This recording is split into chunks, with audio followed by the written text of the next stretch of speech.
دوستو خوف کے بت طلبہ نے توڑ دیے ہیں۔ آج طلبہ کی گرفتاریاں بھی شروع ہو چکی ہیں، لیکن اس بار طلبہ کے ساتھ آصف غفور بھی شامل۔ عمران خان کی فوج کو مذاکرات کی پیشکش۔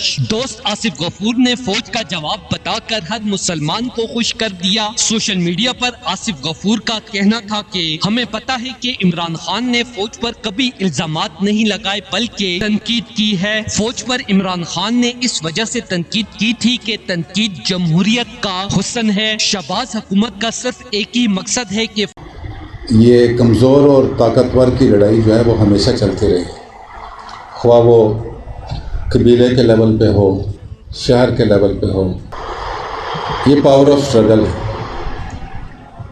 اور اس میں زمانہ امن جو ہے وہ ریلیٹیولی کم رہا ہے۔ زیادہ تر اس پاور سٹرگل میں قومیں مصروف رہی۔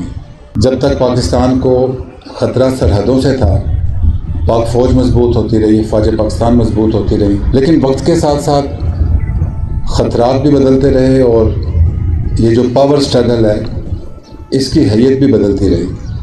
تو یہ زندگی کا حصہ ہے، یہ سٹرگل زندگی کا حصہ ہے، یہ صدیوں سے چلتی آ رہی۔ فوج اور پی ٹی آئی کی لڑائی کروا کر پاکستان کی سب سے مقبول ترین جماعت کو ختم کیا جائے۔ اس حوالے سے دوست آصف غفور نے مزید خوشخبری سناتے ہوئے بتایا کہ عمران خان سے ہمارے مذاکرات کامیاب ہیں۔ اسٹیبلشمنٹ کو بڑا پیغام دیتے ہوئے تمام پاکستانیوں کا دل جیت لیا ہے۔ وہ ایک اردو کا محاورہ ہے کہ بیوقوف دوست سے عقل مند دشمن بہتر ہوتا ہے۔ اب ہماری بدقسمتی یہ ہے کے سامنے آ جاتے ہیں۔ میں ان ویگو ڈالوں پہ لعنت بیچتا ہوں۔ ہمارا لیڈر، ہمارا قائد اس وقت قید میں ہے، جیل میں ہے۔ اس کا کیا قصور ہے؟ اگر اس کے لیے جدوجہد کرنا، سیاسی جدوجہد کرنا، مزاحمت کرنا، احتجاج کرنا بغاوت ہے تو میں بغاوت کا اعلان کرتا ہوں۔ حیا کرو۔ حیدر مشوانی کے بھائی 3 ماہ سے لاپتہ ہے۔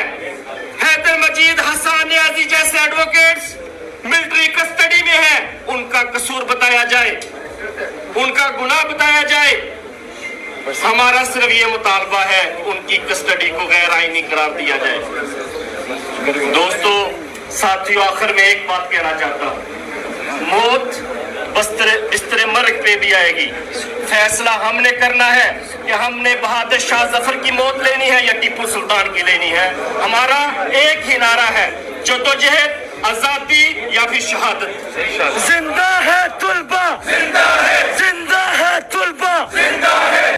دوستو، جنرل آصف غفور نے کہا کہ نواز شریف کی حمایت کی تو پاکستان میں ایک بہت بڑا سیاسی بحران آ جائے گا۔ آصف غفور نے مزید کہا کہ میری طرح عمران خان کے چند چاہنے والے آفیسر آرمی چیف پر دباؤ ڈال رہے ہیں کہ عمران خان سے مذاکرات کا آغاز کریں، کیونکہ اس وجہ سے ہماری اسٹیبلشمنٹ کی پاکستان کے ساتھ ساتھ پوری دنیا میں بہت بدنامی اور رسوائی ہو چکی ہے۔ لہٰذا عمران خان کے ساتھ اگر ایسی صورتحال برقرار رہتی ہے تو پاکستان میں منفی طاقتیں پروان چڑھ جائیں گی، اور جہاں ہم اس وقت رکے ہوئے ہیں وہاں سے معاملات ہمارے بھی کنٹرول سے باہر ہو جائیں گے۔ لگتا یہی ہے کہ اس کا حل صرف اور صرف عمران خان کو پاور میں لانا ہے۔ دوستو، اس حوالے سے اپنی رائے کا اظہار کمنٹ سیکشن میں دیں۔ ویڈیو اچھی لگے تو لائک کریں اور اس چینل کو سبسکرائب کریں۔